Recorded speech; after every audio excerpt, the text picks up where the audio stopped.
Everyone, welcome to the Way Champions podcast. It's John, and I'm here with Jerry for an exciting episode because there's only so many of those episodes. Certainly, our first one here, where we get to discuss the release of our first book together, Jerry. So, this is a special episode, isn't it? It certainly is, and may I say, I hope it's not our last. And we have many more in the on the stovetop. But I hope so too. Yeah. yeah, yep. It's really exciting. I've been looking forward to this day from the time we decided to write the book together. Yeah. Well, So this is a different intro to the podcast because I don't have to like tell the bio of the person I'm interviewing or whatever. Because I think at this point, most people know you and they know me. yeah, So this is so super exciting. Maybe, it's funny, it's coming at a time. Here we are in May 2023. We have this book coming out. We're gearing up for our return to a live conference, August 4th, 5th, and 6th. So there's just a lot of moving parts these days. And as we're recording this, we're just a couple days away from the release of the book when it goes live. So neither you nor I have a copy in our hands at this point. We have the PDF and everything like that, I which know, is kind of I weird. know. But Yeah. yeah. Let's kind of just start like why a book, or obviously the book's called The Champion Teammate: Timeless Lessons to Connect, Compete, and Lead in Sports and Life. And you and I have been talking about this book for a couple of years, haven't we? Yeah, it's long overdue. In fact, I wish, I started this work 35, 40 years ago, and boy, I wish I had a book like this when I began. It would have made my path a lot easier and a lot more direct because I spent a lot of time trying to help with the athletes becoming teammates for each other. And that, in addition to getting the team to have a good culture and everything, it was just so much work. But now we have this book with all of these ideas and concepts that have been proven over time, years, centuries, for God's sake, some of the thoughts processes that we have there. And a coach is going to be able to take this book, hand out copies to the team and let them read. And every time they get a new bunch of athletes, they can do the same thing, and everyone's on the same page and open for discussion. So Yeah. it's a masterpiece, really. I think we did this because obviously you, like you said, a couple decades you've been working with teams, and now the last 6 7 years I've been doing the same thing, and I get asked by every single team, hey, is there a good book we could read over the summer, right? Is there a Yeah, good book we can read in the off season to help us sort of get together? And there's great books out there. We've recommended The Hard Hat to many teams, by John Gordon, and Atomic Habits, Legacy, Abby Wambach's book, Wolf Pack. I'm just kind of going through some in my head. Like sure, there's great sure. books, but Yeah, I felt like, you and I are there in the trenches working with these teams, and and we're encountering the same things over and over and over. So we're building culture, we're developing leaders, we're doing all these things. But there's the same topics keep coming up, and I always felt like, well, there wasn't a book that addressed every topic, hmm right? That everything, and of hmm course, nothing is ever all comprehensive, but we felt like, man, there's a bunch of them that if we put them all in one book and wrote 2 to 3 page short yeah, chapters and then let yeah, people discuss them after, yeah. um, they would love it. Well, those books that you mention are all extraordinary books, and I've read them all as you have.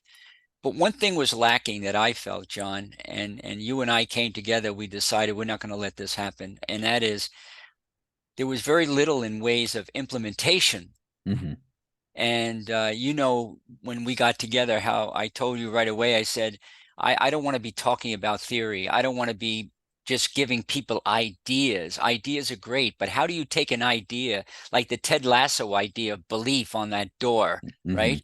And how do you take belief and now say to the team, okay, you got to believe in each other. Yeah, that's a great idea. And it's nice to put it up on the wall. But what does that mean? How does that look? How do you implement belief? Hmm.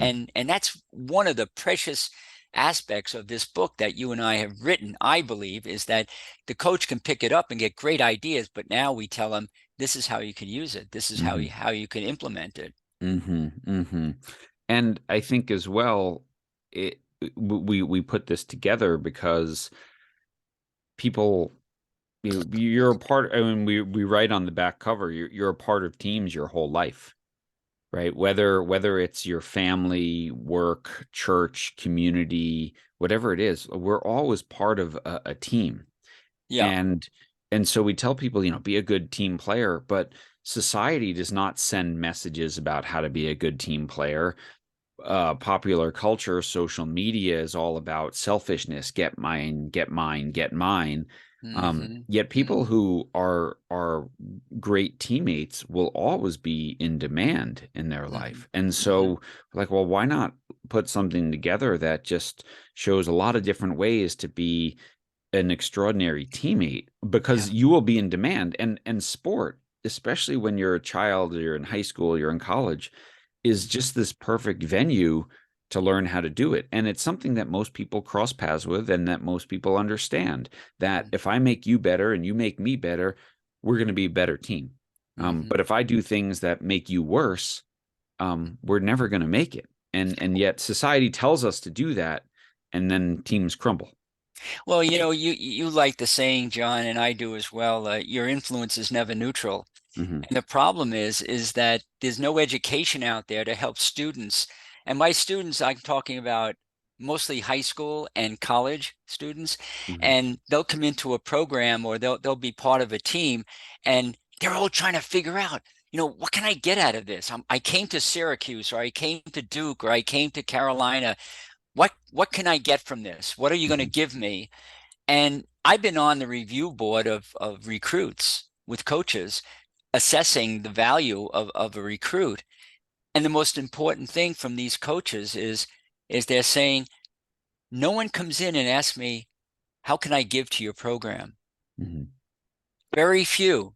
It's the exception that comes in and says, Coach, I want to play for you guys, and I want to know, how can I give? Because that's what I'm about. It's how much money am I going to get? How much playing time? How many minutes and stuff like this? So when we wrote this book, what people will notice when they read it really is a book about giving Hmm. to each other, giving to somebody, to some cause that's much bigger than any one of us individually. Hmm. And that giving aspect just is a theme that runs through the entire book. Hmm.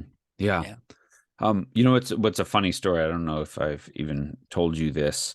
So as I said before, right, we've been talking about this book for years, and I looked back in our original emails about different topics or ideas, and it's a much better book today than it would have been if we wrote it 3 years ago. So I'm glad we waited. Yeah. But what was funny, what was funny about it was, Yeah. What was um, funny? so w- in November of 2022, we started talking about doing this again, right? And then we just committed to it and said, let's go. And we came up with, probably to start with, 20, 25 topics, something like that, right? And we split them up. And so we said, okay, Jerry, you'll take these ones, John, you take these ones, and let's go. And then about 10 days later, probably in early December, all of a sudden you sent me like 50 pages. You're like, all right, John, I couldn't put it down. I had to go. Here we go. And I hadn't even typed a letter yet. And I was like, oh man, I better get to work on this. So you were that teammate of mine in this process that kind Yeah. of Yeah. got me moving in the right direction. Yeah. And just, it was this great reminder of sometimes how important a great teammate is, because they get you to do things Yeah. that, Yeah. on your bad days, or when you're distracted and you have Yeah. other things happening. Yeah, So I'm so glad you brought that up. That's a fantastic point that you're making. I know that I knew you had it in you to do this.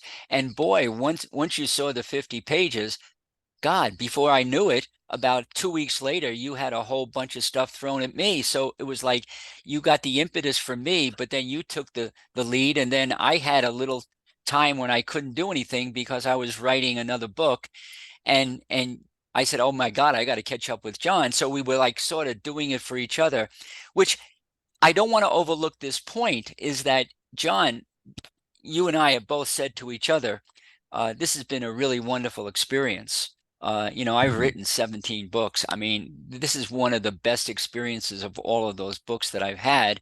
And it was because you and I were living and being what the content is. Mhm. Mhm. We were being cooperative, we were being collaborative, we were being it wasn't a doing thing. You're not doing writing, you're being this way, and the writing just seemed to flow from that. You know what I'm saying? And we were being respectful and selfless and authentic.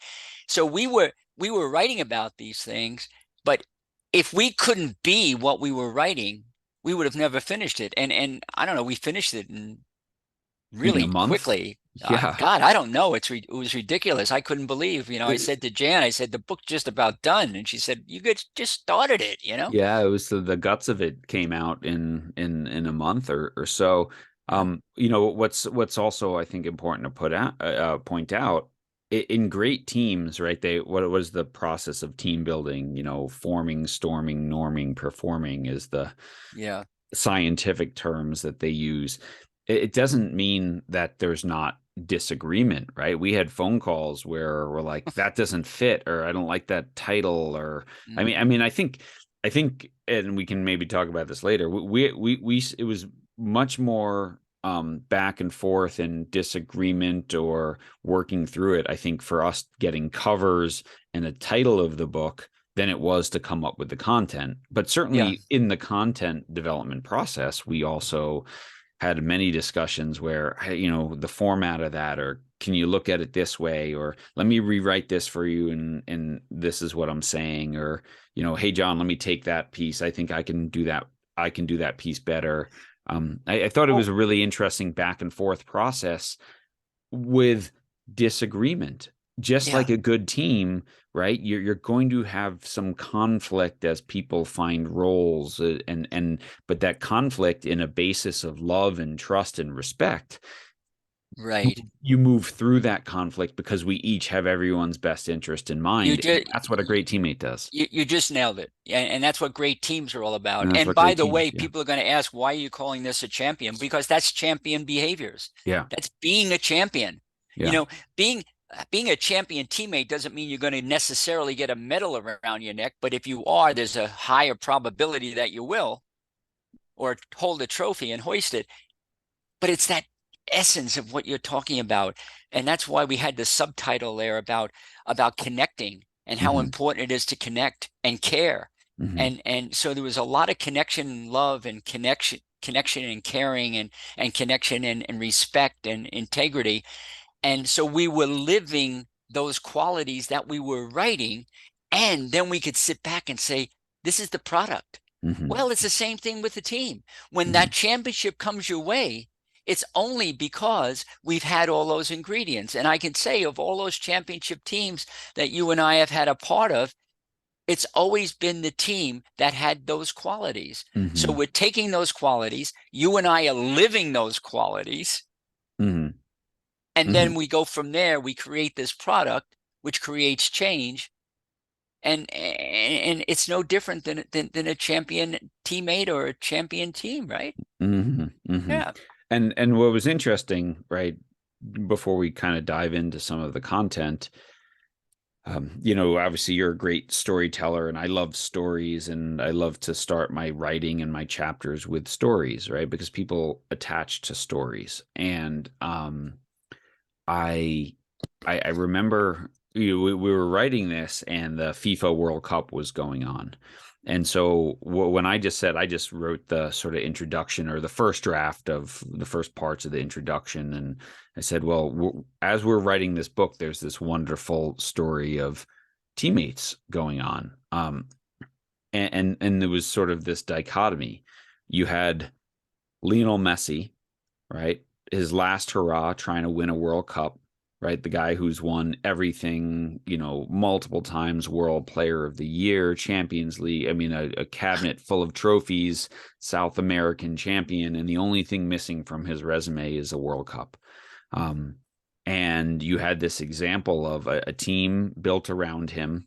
He was giving what he could to the team, and everyone on that team was suffering and bleeding to get Leo his trophy. right, to get that championship. And it was an incredible camaraderie and coming together for him. And the dichotomy was Cristiano Ronaldo, right? During the same World Cup, yeah, another, extraordinary top five player of all time, for sure, who had won everything, a European championship and with Portugal and everything, also missing the World Cup. But at a point in his career where his, his selfish acts that he could get away with when he was younger and at the height of his powers no longer played well, right? Yeah. And so he had Yeah. lost his place at Manchester United and then had his contract terminated. And here he Hmm. was in Portugal and he gets benched during the World Cup and they play the best game ever. And now he's a substitute. And, he became this divisive figure Yeah. and walked off, lost in the quarterfinals, done. And Yeah. that's not Yeah. to take away from his extraordinary career, Yeah. but Yeah.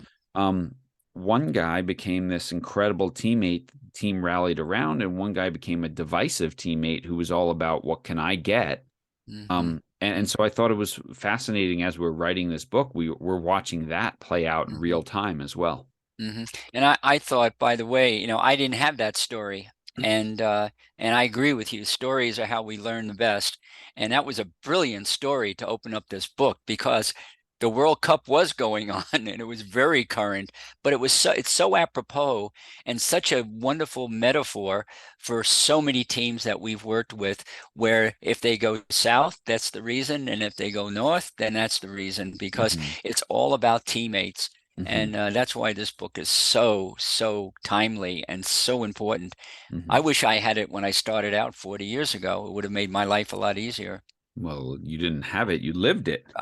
Well, yeah, but I couldn't write it. I didn't have enough experience. Yeah, well, But yeah, that's what I'm saying. Right. yeah, That's what I'm yeah. saying. Thank God for all those athletes and coaches who taught me everything I know, you know. Yeah, no, exactly. Well, what was fun about it was the stories in it are a mix of personal experiences, teams that I've worked with, teams that you've worked with, then international athletes like we just talked about that obviously neither you nor I have worked directly with, but their stories are well known. Mm-hmm. And then weaving in, as you always do so well, Native American tradition and Eastern thought and whatever, like we pulled from every source possible Yeah.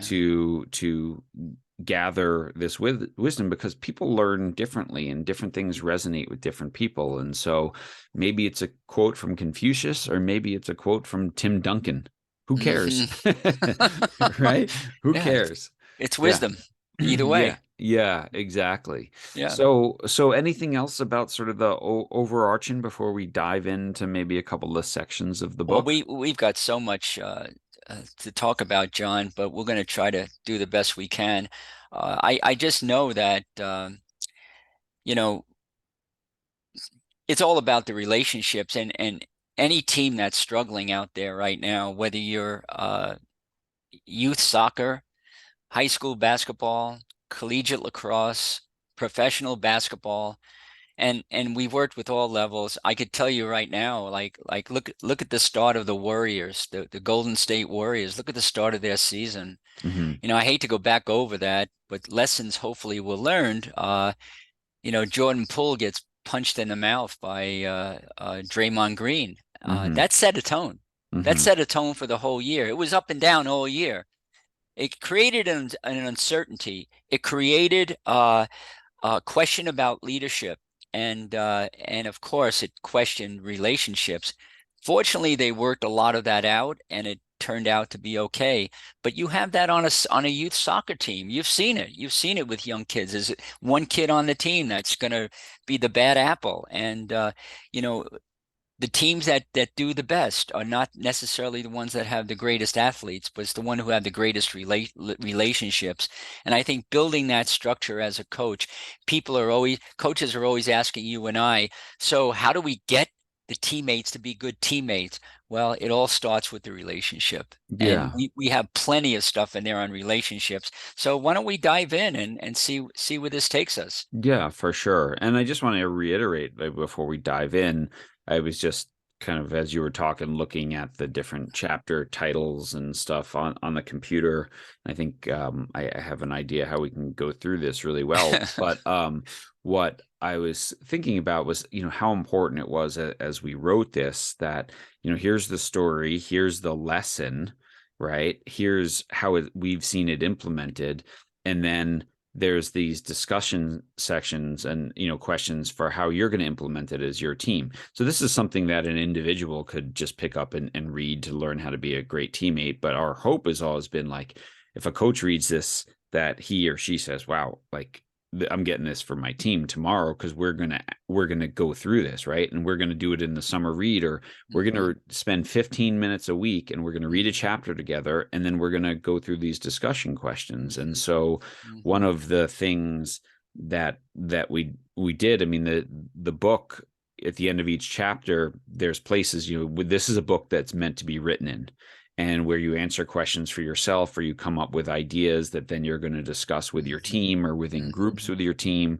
And the questions that you and I ask often throughout are, what do we need to start doing that we're not doing now to, let's say, embrace investment season, or to have higher standards, right? What do we need to stop doing that we are currently doing in order to do ... what do we need to keep doing?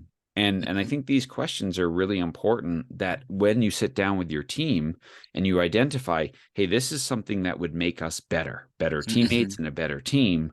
Well, what are the things that are happening right now that are really going well that we need to keep, and what aren't we doing, and what are we doing that's tearing this down? Most teams never have this discussion. That's right. That's right. That's a tough conversation, but the book makes it easier to have it. The book makes it easier, right? So the book's right there, and the athletes have read it, or they've been read too, and so a lot of coaches, I can't go there. I can't go there. That's too much. I don't have that background. We're giving it to you. We're just going to hand it to you and say, you can put your own personality on this. You can put your own sense of self. Everyone will be different. You are valuable the way you are. Here's the guidelines. Take this and run with it, because it's going to make it a lot easier to attack these issues. And I just want to make this clear, because you tangentially touched on it, John. And that is, there was a lot of intention that you and I had in the structure of this book. And you talked about it. We purposefully start each chapter. Each chapter is what, 2 pages, 2.5 pages? Yeah. We start each chapter with a story. That sets the tone. That lets you know right away, wow, I can relate to that. That makes sense. Let's see where we go from here. Well, where you go from there is you take the story and then you dive into examples of how this is going on in real life, real time, with real teams at all levels. And then we come and we say, okay, you like this so far, you want to do something about it, here's what you can do. And then we have a series, as you said, at the end, of guiding principles, guiding ways, guiding strategies, tools, whatever you want to call them, questions. So you're not going to be left in alerts. We're going to be by your side for the whole trip. We're going to join your journey together, and we'll go back and forth. And we're available, and you could always talk with us about it. But you're not going to be left alone here. So, yeah, I'm excited. Exactly. So what's interesting, let people are now like, okay, enough, you two, let's dive in. Right. So let's dive in, right? So give me the masking tape. the three sections of the book, right? Part 1 is connect, winning the relationship game. Part 2 is compete, winning the competitive game. Part 3 is lead, so winning the leadership game, right? So we put connection first, because every great coach we talk to, every great athlete we talk to that talks about being part of a great team, is that, it's all about the relationship game. That's what leads it. And, again, as we're recording this, we have examples in the NBA going on. We have NHL playoffs going on right now. We have Major League Baseball. We have NCAA spring sports championships. And, it's great teams are the things that win, and great teams are connected, aren't they? Oh gosh, yeah. I don't know. I read this recently too, and I meant to point it out to you, but no connection, no team. Yeah. That's clearly the case. No connection. And in life it's the same thing. John, you and I connecting. What we need to do is understand that is the foundational building block of any culture, Mm-hmm. any team, any relationship. And you and I are a team, and Mm-hmm. any relationship, whether it's your partner in marriage, whatever, it really requires, how are you going to connect? No Mm-hmm. connection, no relationship. Mm-hmm. Mm-hmm. So I'm going to Yeah. read in part one we had 8 chapters, and I'm going to just read the chapter headings, and then I'll let you think, oh, is there one that you want to touch on or talk about quickly, and then maybe there's one that I want to as well. And I think we can do Hmm. this for each section here, Hmm. so people can get a good understanding of what's in the Perfect. book. So the You're a chapters genius. that well, we'll see. No one, everyone might have hit stop by now. No one's listening. Their loss. Part one, connection, right? Be an elevator. Chapter 2, set standards, not rules. Chapter 3, master your influence. Chapter 4, and this is the one that we've already shared publicly on the blog and everything, be a thermostat, not a thermometer. Chapter 5, give selflessly. Chapter 6, have love in your soul. Chapter 7, walk in another's shoes. Chapter 8, embrace investment season. So, is there any of those that you want to sort of say, because I mean, in this book, we each wrote about half the chapters. So, Yeah, yeah. talk about anyone that you like. Well, there's two of them that stand out. The one that you offered, John, you did, which is thermometer. Mm-hmm. Uh, and the other one that I really like is the selflessness chapter, because I really do believe that in a relationship, the minute someone becomes self-absorbed, or they become selfish, Mm-hmm. uh, we start having all kinds of problems. So I, in my life, in my work, it's all about giving, it's all about serving. And service to me is the purpose of being in this world. Uh, Being on a team, if we can get athletes to think about service, then I think that does a really good service to them, if they could understand that. Yeah, for sure. And this idea that we talked about just in the beginning of our chat here, right? And don't ask what do I get, but what can I give? And you and I were just having a conversation off camera about a Division 1 athlete who's in his first year and not playing, and and then you can feel very much uninvolved, especially right if you get to the NCAA level. You're obviously very good at what you do, right? You get to the pro level, you're obviously exceptional at what you do. And probably for the first time in your life, maybe you're sitting on the bench, right? Or Hmm. you're not playing, or you're not the star, or you're not the big man on campus, whatever it is. And you can feel very much like, well, this is a waste of my time. Yet there's still so much you can give in those situations that are incredibly important, aren't they? Oh boy. Well, if you get an example, you know, well, Steve Kerr for the Warriors uh, says he never wants to see the number 14 player on the team die on the bench. Right. And what he's really talking about is they're important and they're Mhm. valuable, and they have value. And I think it's our job as teammates, through whether it's the coach or some other input, find out what that value is and Mhm. give in that way. I mean, Mhm. you've worked with lacrosse teams, John. Colby for one, Ohio State, and I have as well. And it's wonderful to see a team playing together on the field, but it's something quite different, but as wonderful seeing them play together on the bench. Yeah. And that's a concept a lot of athletes will not buy into. But those people on the bench are the engine that's driving the intensity and the passion and the drive of those players on the pitch. And this happens to be a way of being selfless. Like, how can I give? Well, practice is over.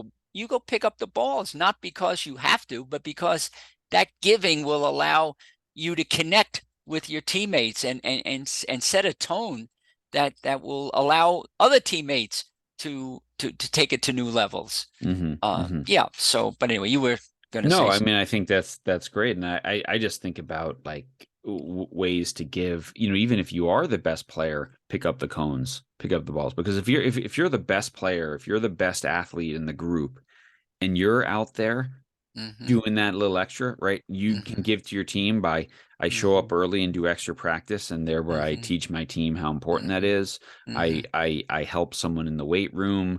Mm-hmm. I pick up the cones and bibs after practice. Yeah. Um, well, if the All Americans doing it, then Yeah. I better do it too, Yeah. right? Yeah. But if the Yeah. All Americans like that's beneath me, well, then I'm going to find a way to make sure that that's beneath me as well. And there'll Yeah. always be someone beneath me. And maybe it's the team manager. Well, they shouldn't have to pick up after you either.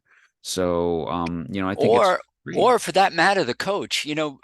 Part of this teammate, we tend to not think of the coach as a teammate, but it's one team, and we're Hmm. all teammates. Hmm. And I remember Anson Dorrance from Carolina women's soccer. I remember him picking up a garbage piece of garbage pile outside the locker room, Hmm. and he walked by and he picked it up and threw it away. And I think one of the uh, athletes on the team said, "Coach, I'll do that. Just, Hmm. it's all right. I got it."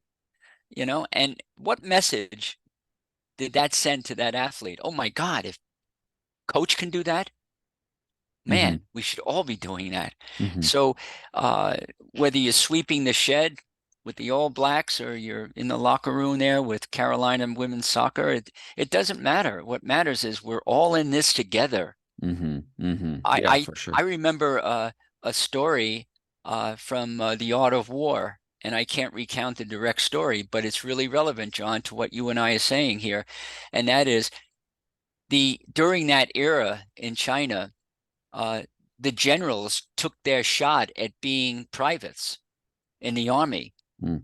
on purpose for a year, and they would go to work and they would have the private uniform on. They would not Hmm. be a general, so that they could understand what it's like to keep giving and be part of a team.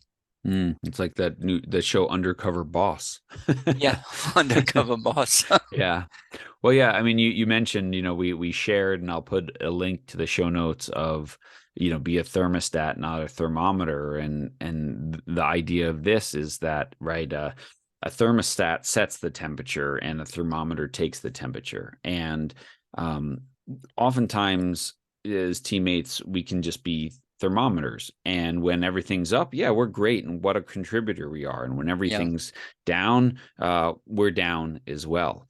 And great teammates learn to be thermostats. And, I tell the story in there of Carlos Puyol, the great FC Barcelona captain, of, Yeah. a guy on a team with guys like Messi and Xavi and Iniesta and all these, more recognized global stars. And there's just these great videos of this guy Puyol, when he saw one of his teammates losing focus, or, trying to start a fight, or, whatever, and he would just intervene and pull him away, right? Or someone would slap him, and then his teammates would try to intervene. They're like, no, we're good. Get on with the game, right? Or, a Hmm. coin came out of the stands in one of these videos, and his teammate, bounced off his head, and he's fine. And then he's ready to make a giant scene, and he's like, get up, let's go. Come on, play. And Right? just this guy who, took the temperature down when it needed to come down, and brought the temperature up, I'm sure, in training and all these things when it needed to come up. And that's a great teammate right there, is Right. someone who can raise and lower the temperature instead of just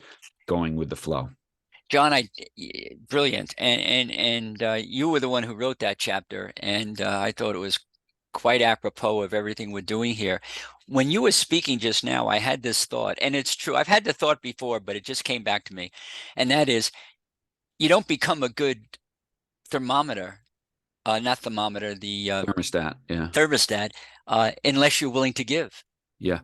Now, let me tie this together. So we talked about selflessness, and now we're talking about being a thermostat. They're all interrelated. So we purposely did this. This is not segmented like, okay, we're talking about this one thing and it's isolated in and of itself. You can't have that without love. You Hmm. can't have that without giving. You Hmm. can't have that without integrity. You can't have that with all the other chapters that we're writing. It's Hmm. all. So what the tendency to do is in life in general is compartmentalize Hmm. these kind of ideas and thoughts. Okay, yeah, you cannot be selfless and by the same token, be a thermostat. Yeah, Hmm. I mean, it's all going together, Hmm. and I just wanted to, No, I think that's great. I mean, yeah, again, and it's why we put connection first, because yeah, you can never compete your best. You can never lead your best yeah, without love, without connection, without having the best interest of your teammates in mind. yeah. That's when you do these things. Well, Phil Jackson was one of my favorite quotes by him is it takes a lot to win an NBA championship. And then he lists about a list about 7 things. And he said, oh, by the way, all those don't matter if you don't have love. Hmm. Hmm. And love, he's talking about the relationship. He's talking about the connection. He's talking about the teammates Hmm. being together, giving to each other. Hmm. And that's how important that is. So the foundational building block of this whole book comes right in the beginning, and that's why we put it there.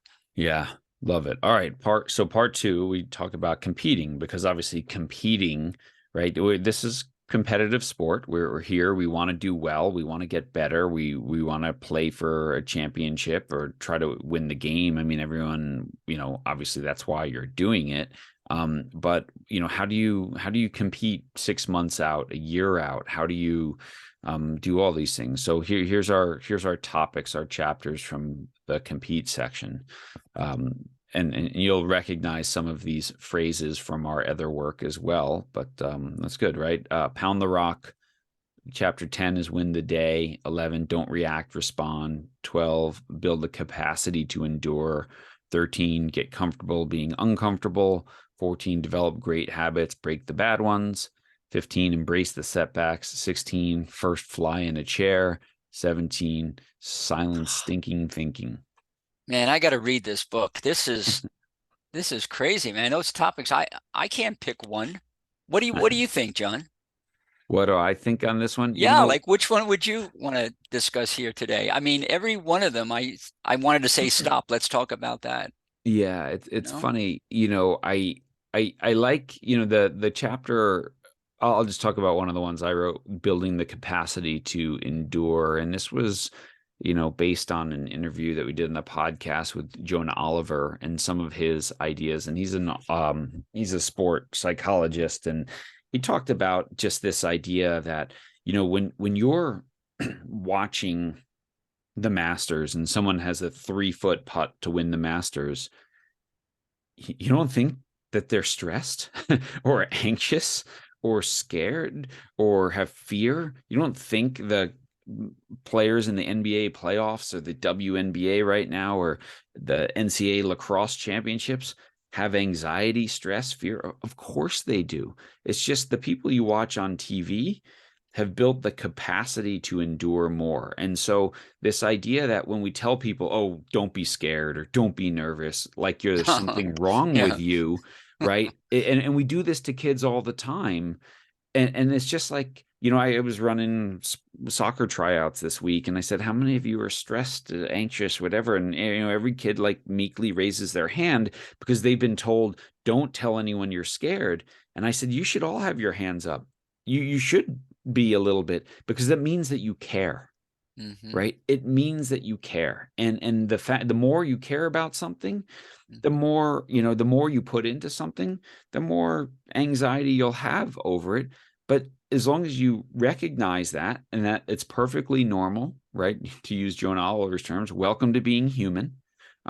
This is what you signed up for. This is the terms and conditions. And so instead of telling people don't be scared or don't feel this, we should be telling them embrace it and feel it enough times that you build the capacity to endure more of it, endure more of it. And so that chapter has some of these ideas of, hey, how can we as a team in these moments of anxiety sort of reframe that in a way that will help us just build that capacity to say, yeah, of course we feel like this. It's because we love this. It's because we care. It's because we've invested so much for the last 6 months, year, or whatever it is, that we're supposed to feel this way. These are the terms and conditions of of doing this thing. Not only that, but as a coach, particularly with youth sports, what an opportunity to point out not just to the athlete, the young athletes, the youngsters, but their parents that, yeah, this is difficult and your kids are scared. And don't worry about that, because what they're doing is they're building their strength and capacity to endure. Mm-hmm. When you look at an NBA player, you look at a Messi, uh, he learned to endure. Mm-hmm. He didn't always have that when he was a 6-year-old, you know? So coaches out there, when you're doing something like this with the young kids, it's like an opportunity to talk to the parents and say, by the way, just as an aside, I want you to know that as their coach, I like them to feel afraid. I like them to feel scared. I like them to feel uncertain. Mm-hmm. There's a lot of wisdom in that uncertainty, as we Mm-hmm. have learned. And I'm their coach, and I'm going to help them with that. And they're going to build their endurance. They're going to build their capacity, their human Mm-hmm. capacity. And that's a big part of why they're on this team. The Mm-hmm. parents it's going to blow their minds, because they're thinking, oh my God, will the kid make it? Will he get minutes on the team? Will he blah, blah, blah, blah, blah. It's all a bunch of nowhere. Bill, Mm-hmm. Mm-hmm. there's a word, don't quote me on that. I don't know Mm-hmm. if that's a real word or not. Mm-hmm. Uh, but the nowhereville for me is you don't want to go there. That's nowhere to go. The Mm-hmm. way to go is with this chapter, take the opportunity to educate the youngsters about what you're really doing and what they're experiencing. The Mm-hmm. older athletes in college, they've already have a certain amount of endurance, but they're human beings, as you Mm-hmm. say, John. And being a human being, you're always going to be afraid. You're on the foul line. I was watching the NCAA tournament. I forget what game it was with men's basketball, and somebody was there shooting the front end of a 1-and-1. If you miss it, your team loses. If you make it, you can win. And they're definitely scared. They're definitely nervous. Mm-hmm. They're definitely thinking about the possibility of losing. So what we do is, through this book, we help coaches to help athletes for that moment. Mm-hmm. And that's why these questions at the end of the chapter: sit around in a circle with your team and let's have a discussion. Let's Mm-hmm. talk about it Mm-hmm. now, Mm-hmm. not on the final. And that athlete on the foul line shooting that 1-on-1, the best chance for him to succeed is to be where his feet are, right? Not think about, oh, I missed the last 2 free throws, Mm-hmm. and not think about, if I miss this, I let my team down, my parents down, my school down, my family. Like those are surefire ways Mm-hmm. to miss those shots, right? And so be where your feet are. And I Right. mean, yeah, go ahead. You want to say something? Yeah. No, this is great, because I'm totally into what you're saying, John. That leads to the idea, again, using that analogy of being on the foul line, of what competition really is. Mm-hmm. We're talking about competition in this section. Well, guess what? Over the years, we've learned, you and I, as have many people, that competition is a way to be the best possible version of yourself. And we do that by competing together. And Mm-hmm. and so we're not looking at okay, so part of competition is the outcome you cannot control. Mm-hmm. We talk about this in this section. You cannot control outcomes and results. The outcome is whether that ball goes in the basket or not. The more you think about it, the more nervous you're going to get. But if you focus in on what you can control, the deep breath before the shot, the affirmation, I can do this, I'm good. Uh, the little things, the technical little things of having your arm shooting a foul shot in a certain position and releasing the ball off your fingertips and looking at the front of the rim and imagining the ball going over that. That could all happen in a split second. Mm-hmm. And that's trainable. And that's what we talk about in this section on competition. So to compete means to let go of what you cannot control what you can, and then say a prayer. Yeah. Because we never know what's going to happen, And then and just don't worry go. about it. Whether Yeah. you could be a golf shooting that this putt is winning the championship or not. Well, line everything up, control what you can, and once you make contact with the ball, step back and pray, I hope this thing goes in. Mm-hmm. Because we Mm-hmm. can't control it. So competition is a multifaceted concept that we talk about in this book. And it's so important that parents and coaches and athletes understand that we focus on what we can control, take care of business with that. And why do we compete?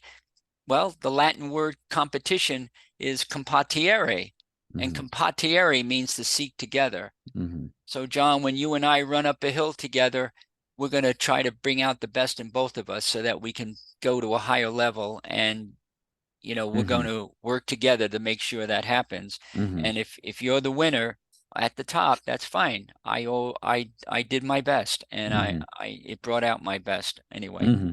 Love it. What about you for this section? I don't know. Some of that mm, inner game stuff makes me think. I love the chapter you wrote, First Fly in a Chair, about our podcast guest and now friend Ryan Bernacki, who used to be the head of the Blue Angels and Top Gun instructor. Um, I just one of the ways to gain a competitive advantage is to win the inner game, and Ryan kind of told us how to do it, didn't he? Oh, absolutely.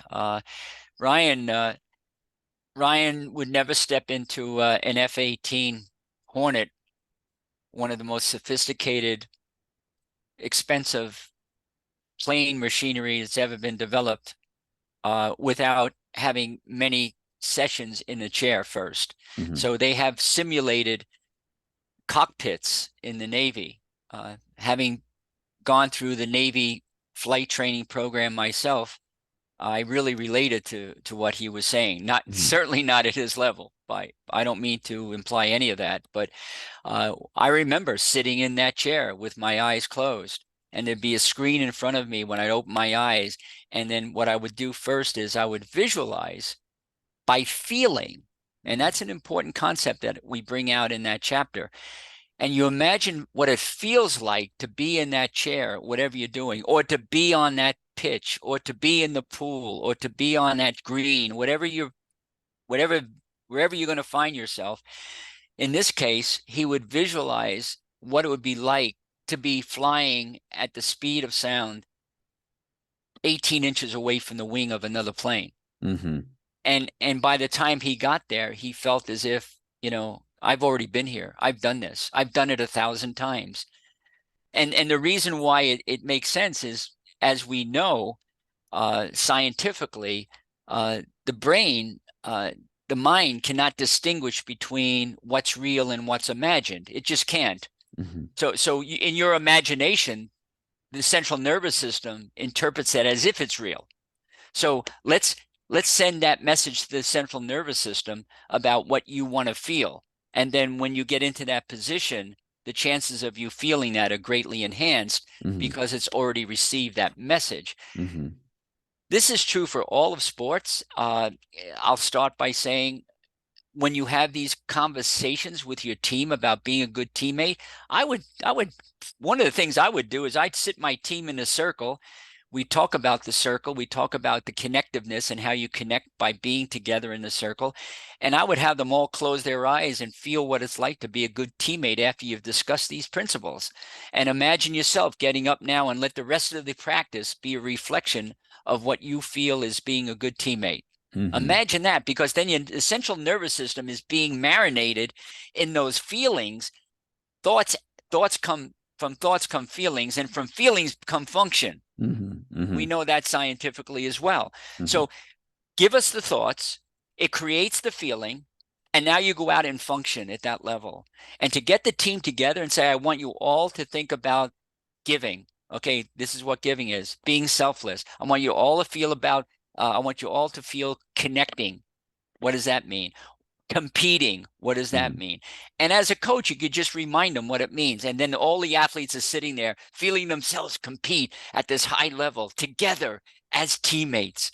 Be a good teammate in your mind first. That creates the feeling, which then creates the behavior. So again, another one of those chapters, which really brings together so much of the work that we've done. You can bring any chapter into that format and feel exactly how you want to be.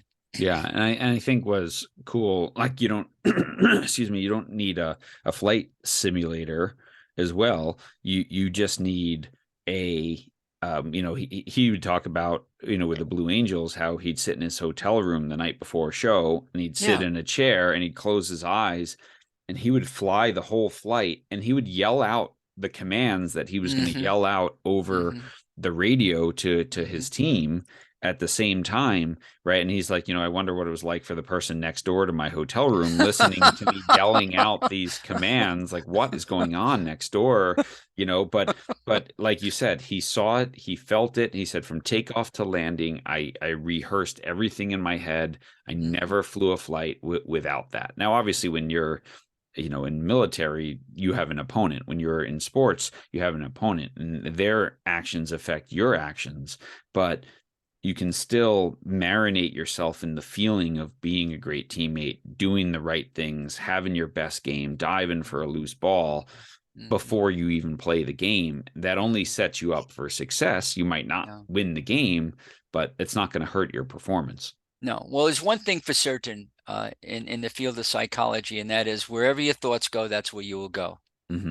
We have 70 to 80,000, count them, 70 to 80,000 thoughts a day. Now, normally the ratio is somewhere about 16 to 1, negative to positive. What do you want to do?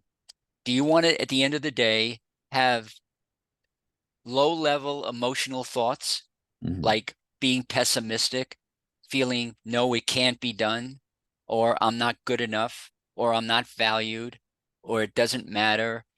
Or do you want to take that one opportunity and take any negative thought you have, let it flow down the river, wash it away, and then focus in on what thoughts you want to have, like Ryan would do? Of course, again, Ryan shared that with us. He would be afraid. He'd have fear. I mean, 18 inches away at the speed of sound, you could have a tremendous, terrible afternoon as a result of that. You don't get any mistakes in that scenario. No, and not you don't lose it all there. And so it worked for him. Believe me, it'll work for you in a basketball game or a soccer game. And what we have to do is just be mindful. There's that word again. Mindful of what we want. So have those thoughts. Let the thoughts create the feeling. When you're feeling optimistic, when you're feeling valued, and you're feeling respected, and you're feeling important, and you're feeling confident, and you feel prepared, and you'd have to agree with me. You're going to go out there and you're going to have one of the best days of your life. Where does it come from? It comes from the thoughts. Thoughts are not truth. Thoughts are thoughts. The truth is the behavior that follows the thoughts. That's the truth. So we can control thoughts, equal feelings, equal function. Love it. All right. Part 3, lead. Here's our chapters, and you get to go first this time. Oh, come on, John. 18, grab the hose. 19, sweep the shed. 20, have a humble heart. 21, walk the talk. 22, pet the dragons.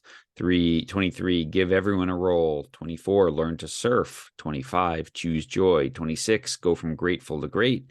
27, go slower, arrive sooner. Anything there that you're like, I remember that? I mean, I wanted to, I love grab the hose. All right, let's tell go. people that story. Let's grab the hose. Why not? This it's almost like when I'm talking about my children, people think, well, of course he's talking that way. He's their father, right? Hmm. What else is he going to say? Um, the same thing with this book. Of course, he's going to love this book. Why? Because he wrote it, right? Hmm. That's not necessarily true. I just want to make that real clear. I have about 4 of my books that I don't really like and I will never read again. And I don't care what happens to them and let them go by the wayside, because they're terrible books. But this, okay, grab the hose. All right. And this Uh, was the first chapter that you wrote. So was there's it really? yeah, I think so, because this was the first one thing that you sent me, and you said this is, I mean, we had talked about this opening the book, so I think this Yeah. is a key Yeah. thing. So So this is the section on leadership. mhm, So, okay, I'll tell this story. Uh, uh, when I was a young boy at the age of 12, I basically learned everything I needed to know about leadership at the age of 12. Now you say, well, how can that be? Well, I was one of the luckiest kids in the neighborhood because my father, bless his soul, was and John, you have a relationship to this too. Your dad was right there. Uh, your dad was a New York City firefighter, wasn't he? mhm, mhm, My dad was a New York City firefighter. He happened to attain the rank of battalion chief mhm, and leader of many men. No women in the fire department in those years like they are now. But anyway, so I got to go to work with my dad mhm, during the summer. I got to go to work once a week. And what happened was I would go to work, and every time there was a fire, and he was located in Lower Manhattan, and there was a lot of fires and a lot of runs and a lot of mhm, problems going on down there. And I got to go to fires with him in the back of the Chiefs car. mhm, And so how exciting was that for a 12-year-old? The sirens blasting, the bells ringing, speeding through red lights, people looking and pointing at you and blah, blah, blah. In fact, a lot of people pointed at me in the back of the car. They thought I was an arsonist or something, and I was captured by the battalion chief. But anyway, so I sat in the back of the car and I'd watch my dad jump out of the car. mhm, And it's pretty emotional for me. And my father was not a big man physically, but his mhm, heart was huge. He's about 5'7", something like that. And he jumps out of the car, and all these other officers, captains, lieutenants, blah, blah, blah, are standing around giving orders to the men, and nothing's happening. mhm, And my father jumps out of the car. He runs over to the lead guy who has the hose, who's putting water from the outside. He grabs the hose and he says, "Follow me." mhm, And he runs up the stairs inside the burning building with the hose. mhm, And then he shows him what to do. And then he comes out and he stands there and he takes care of business outside and what have you. And basically, he was leading, he was mentoring, he was teaching by his own behavior. He was mhm, being what he wanted them to be. mhm, And that was an amazing sign of leadership that I didn't put together at the moment, but I was pretty blown away by that. The other thing that I noticed is when those firemen kept coming out of the building after the fire had subsided, he would go over to him. One guy, I remember him putting his hand around his shoulder. I said, "What are you doing?" mhm, And then somebody else patting him on the butt and telling his men, grabbing them, getting them together in the circle before they went back to the firehouse, telling them, that was awesome. That was an amazing, brilliant job. Let's, we need more of this. This was the beginning. mhm, And I went back to the firehouse several years after he had passed, and there was still a picture of him when you walked into the firehouse right there at the reception station when you walk in. And it was a picture of him and a couple of other men and so forth. And I said to the guy, I said, my father used to work here. mhm, And he said, "Oh, really? What did he do?" I said, "That's his picture right there." He mhm, says, "Really? mhm, Wow." He said, "He's an icon, man. mhm, Everybody knows about that guy." mhm, And mhm, what he did was he was being the leader that we talk about in this book. He's, mhm, he connected, he cared, he gave, he loved his men, he fought for them. He was very what should I say? Demanding, very mhm, demanding, but he demanded out of love. He Hmm. asked for things that other people wouldn't ask for out of his men. And they knew that he loved them and they would go the distance for him because of the way he was. So we came up with this story, but you had the title uh, really rocked, which was Grab the Hose. So now that becomes a symbol, that becomes a metaphor for what, as leaders, whether you're an athlete leader on the team, which is what we're hoping to create, is you've got to grab the hose. You've got to Hmm. show the way. You've got to Hmm. be, as Gandhi said, you have to be the change you want to see. You don't Hmm. shout out orders like those other fire chiefs or the other fire captains were doing. Hey, take the hose, go in the building, blah, blah, blah. No, you got to do it. Hmm. Sometimes you've got to be the change you want to see. Hmm.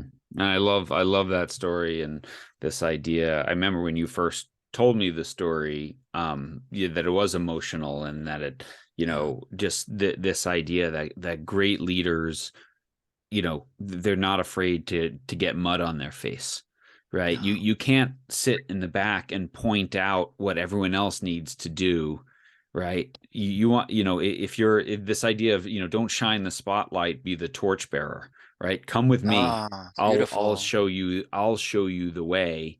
Yeah. That's when people follow you, especially in sports, right? Yeah. You Yeah. again, you pick up the cones, they'll pick up the cones, right? You make them better, they'll play for you. Mhm. You show up early, you stay late, you be the first one in the weight room, you treat people well. That's what the people will do the same thing. Yeah. But if you Yeah. just talk about doing those things, Yeah. right? If you talk about being committed and then, you and your upperclassmen teammates go out and party every weekend, but tell everyone else not to, no one's going to follow you. No one's going No. to believe you.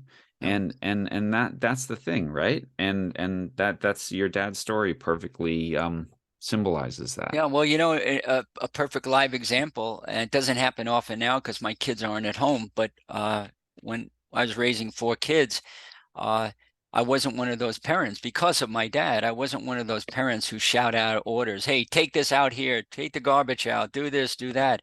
They would see me taking the garbage out. They would see me hoisting up the ladder and doing some work on the roof, I would demonstrate what I would ask them to do. I Hmm. tell them to join me. I'd like you to join me. But in life, I guess my point is in life, we have all these opportunities to be leaders, whether you're a dad, whether you're leading a church group, whether you're in the military, whether you're the grocery store owner down the street. It doesn't matter where you are. You could be the janitor of the junior high around the corner. Hmm. It's like you show by doing, and that's when you create real change. Hmm. Amen. Amen. Well, I'll talk about my chapter here, and it's funny, if we recorded this a week ago, I probably would have talked about a different chapter. But I'm Whoa. going to talk about one that you wrote actually called "Have a Humble Heart," and just the importance of humility for being a great teammate. The importance of, and I think when you're humble, again, you work hard. You don't think anything's above you. You're not afraid to do all the little things. And when we think of our great teammates, we think of the people who made the most out of their ability, right? And who are the most frustrating, excuse me, frustrating teammates oftentimes are the ones who have all this talent and never deliver, right? Those are the ones that just tear teams apart. And I tell this story because this, Jerry, but about 5 6 days ago, one of my college teammates, age 51, just passed away, had a massive heart attack, left two teenage daughters, and super shocking and sad moment.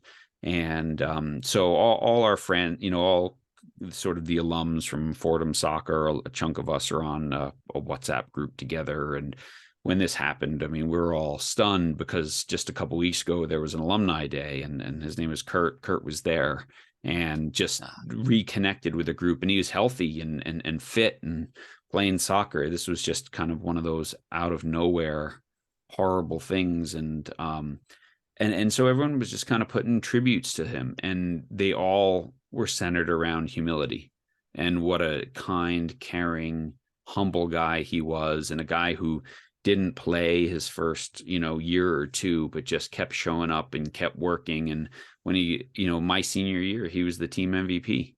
right? Just the guy who made the most of everything because of what he gave, and you know, his strengths and everything. And so I don't know, that's just been like something I've been thinking and reflecting on this last week a lot because of this tragedy. Yeah. Um, Yeah, and John, you're pretty close in age well, to yeah, I this mean, we wonderful graduated man, right? together. Yeah, yeah. And you have two beautiful young children, and I would imagine, this is the thought when you told me that news, like, oh my God, John, take a walk, go out into nature, Yeah. and just really process this with all its sadness and with all of its pain and all that you can do with the emotion.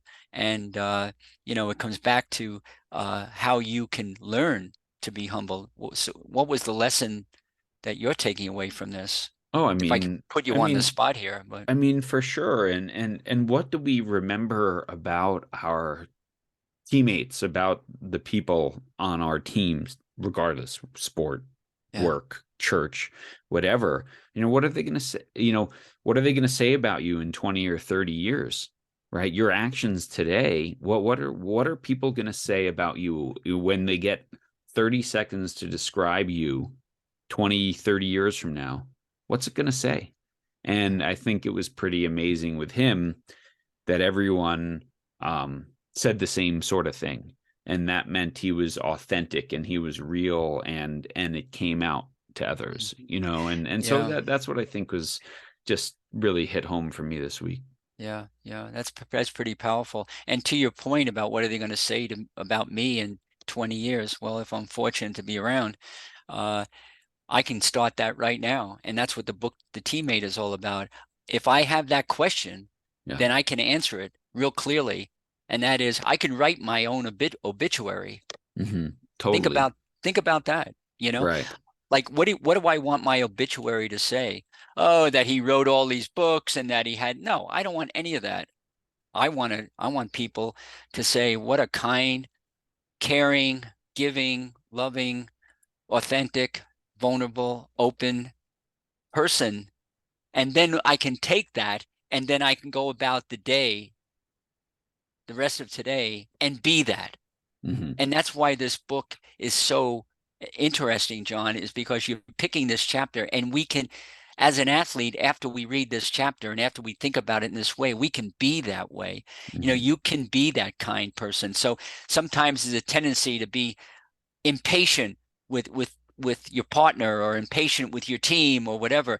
Now maybe we learn that, because of this passing of a dear friend, that indeed we can be a little bit more kind or a little bit more Hmm. grateful. And let me just say this one more thing because it just brings up so much for me when you talk like this.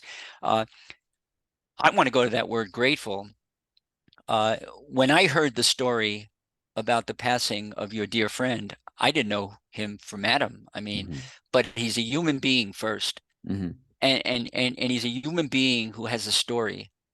And I just turn on the gratitude button. Hmm. So I say to myself, Jerry, I don't go like, "Oh God, you're so lucky you're alive." No, I don't say that.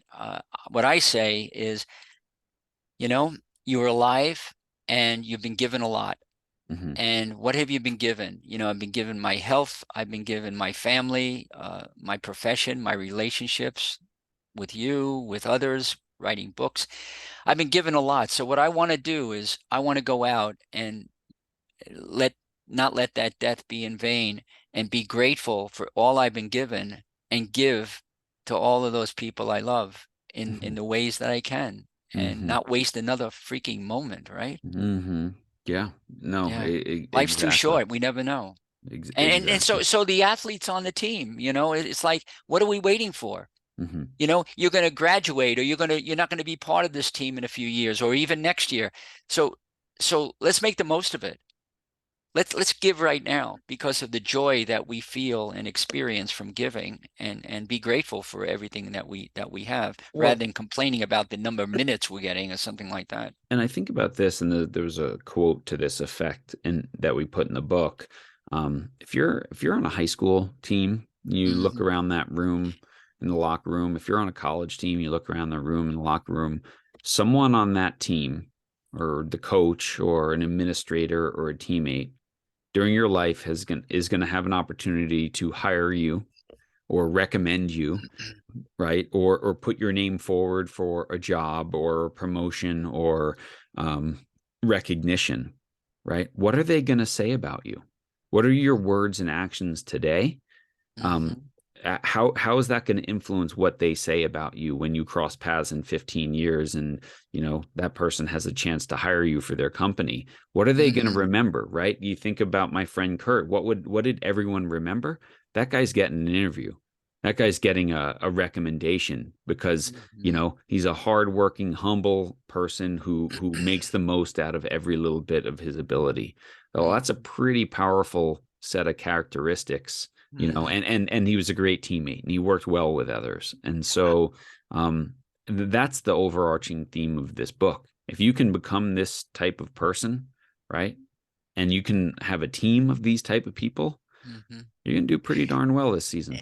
Yeah, let me not in a way of correcting what you're saying because I know you agree with me, but Mm-hmm. I just sort of picked up on something you just said, John, and that is when you become. Yeah.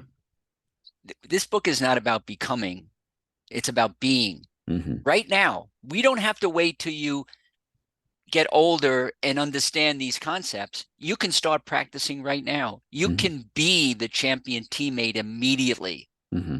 You just pick up one characteristic that you mentioned, one trait that you talked about with Kirk.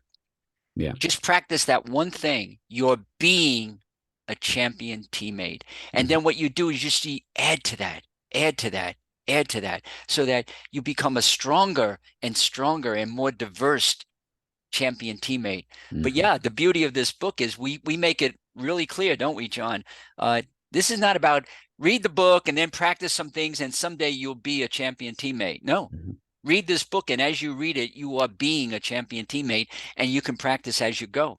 Hmm. Yeah, I love it, and thank you for pointing that out because that was something we talked about a lot in the writing. The importance of that distinction, for sure. That Hmm. the Hmm. moment you pick this up, you're already being something different. Yeah, just because you're picking it up and you're interested, it tells us, John and I, that your intention is pure, that you want to be a certain way. So the Hmm. book will allow you to start immediately. Hmm.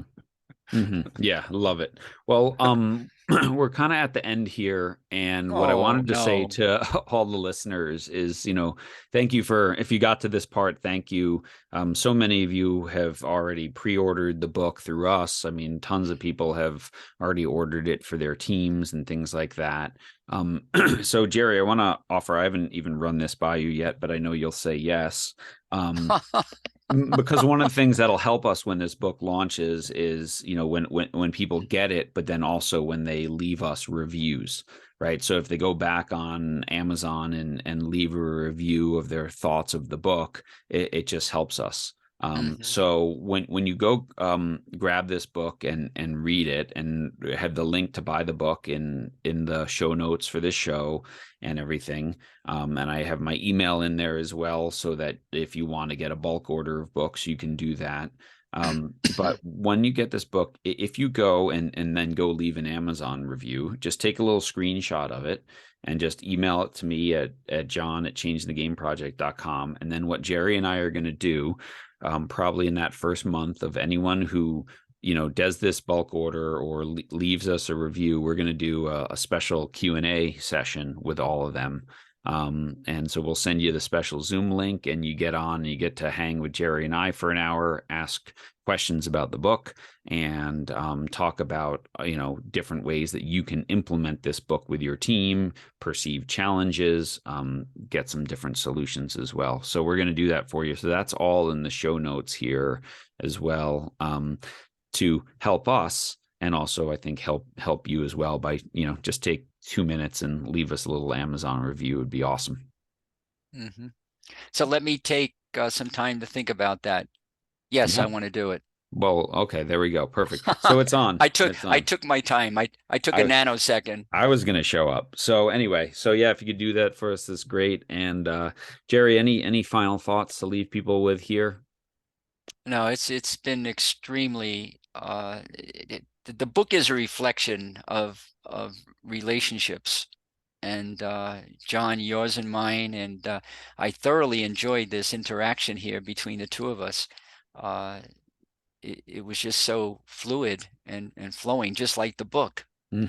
And and I want people to know that that comes from making a decision on how you want to be with Hmm. each other. And you know, I have a great deal of respect for you and the work you do. And uh, yeah, and boy, Yeah. Well, I think we each had some great teammates in this process, and not mhm, only you and I, but I your still wife do. Jan and Oh my man, wife Lauren, who supported this, and yeah, our amazing editor yeah, Amanda Rooker. She's just incredible, helping us find our words and organize it a little mhm, better. And so mhm, it's been a super fun process. Again, the book is The Champion Teammate: Timeless Lessons to Connect, Compete, and Lead in Sports and Life. There's a hardcover edition out now, and the ebook as well. And we'll see how this goes. And maybe someday Jerry and I will get together and read it and record it and have an Audible book as well. We'll see what happens. We both swore we'd never do that again, but this one came out pretty good.